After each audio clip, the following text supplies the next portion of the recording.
نبقى بمصر، وإنما هالمرة من خلال تقرير بيوثق لحظات استثنائية.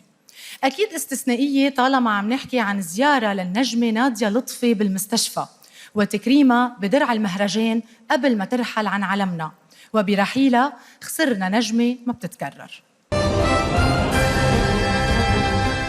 مين منا ما بيتذكر نجمة السينما المصرية اللي خطفت كل الأدوار وسحرت كل القلوب؟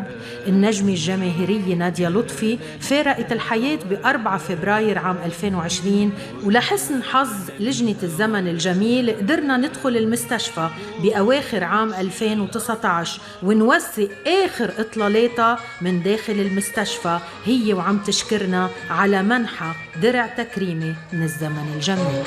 جايزها اسمها جميل قوي، اسمها الزمن الجميل. والزمن الجميل كان زمن وما زال ان شاء الله المستقبل يبقى زمن جميل. بنهني ونشكر رئيس المهرجان دكتور هيراش وكل المجموعه وكل الاصدقاء وكل الاسره اللي هي تبع مهرجان الزمن الجميل. شكرا نادية لطفي.